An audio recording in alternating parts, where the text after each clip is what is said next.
আমাদের শ্রীমা কেবল একজন কথক নন, তিনি একই সঙ্গে শ্রোতাও বটে।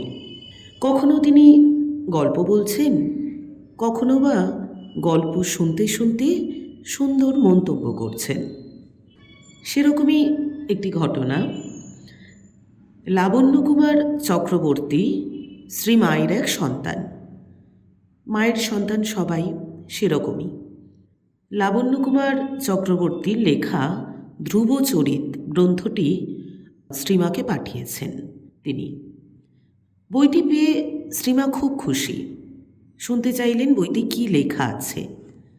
একদিন সন্ধ্যার পর পাঠের আয়োজন করা হলো। বারান্দায় মাদুর বিছিয়ে শ্রীমা পাঠ শুনতে বসলেন। সঙ্গে বাড়ির অন্য মেয়েরাও পাঠ শুনতে বসেছেন। একটি ছোট ছেলে পাঠ করতে বসেছে। শুরু হয়েছে ধ্রুবচরিতের কাহিনী। সেখানে ধ্রুবচরিতে ধ্রুবই প্রধান চরিত্র। পাঠ একটু অগ্রসর হয়েছে, সকলে আনন্দে শুনছেন। ধীরে ধীরে ঘটনা এক বিষাদকর পর্যায়ে পৌঁছাল। সেই গল্পে রাজা উত্থানপাত সিংহাসনে বসে তার প্রিয় রানী সুরুচির পুত্রকে কোলে করে আদর করছেন। এই দৃশ্য দেখে বড় রানীর পুত্র ধ্রুব পিতার কোলে উঠতে গেলেন। সতীন পুত্রকে রাজার কাছে আসতে দেখে সুরুচি খুব ক্রুদ্ধ হলেন। বললেন, এত বড় সাহস! সুরুচি ধ্রুবকে খুব ভর্ৎসনা করলেন। বললেন, দুঃসাহসী বালক, যদি রাজার কোলে উঠবার স্বাদ হয় তবে আবার সুরুচির গর্ভে এসে জন্মগ্রহণ করো, তারপর রাজার কোলে উঠো। রাজা ছিলেন একটু স্ত্রৈণ স্বভাবের। তিনি সুরুচির ভয় কিছু বলতে পারলেন না। তখন ধ্রুব মনের দুঃখে কাঁদতে লাগল। ধ্রুবর কষ্টে শ্রীমায়ের চোখেও জল চলে এলো।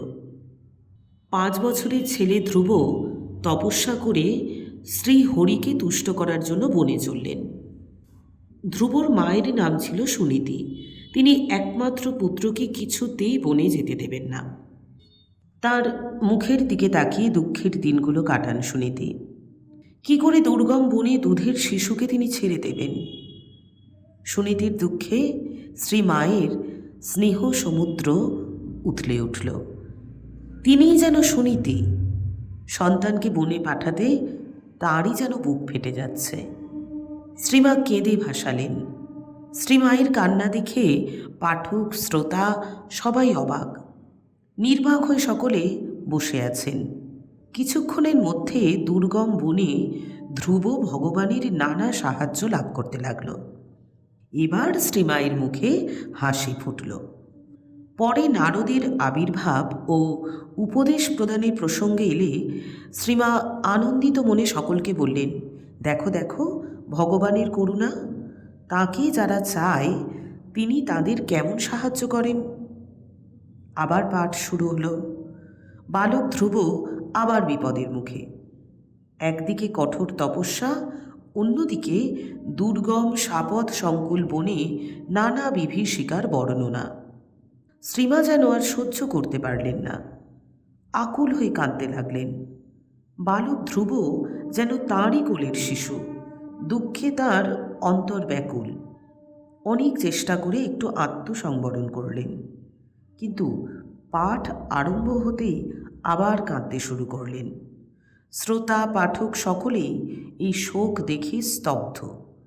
তারা চুপি চুপি উঠে গেলেন। পাঠ আর সম্পূর্ণ হল না। ধ্রুবকে কেন্দ্র করে শ্রী মায়ের মন সকল সন্তানের জন্য ব্যাকুল। তিনি ছিলেন এক আশ্চর্য শ্রোতা।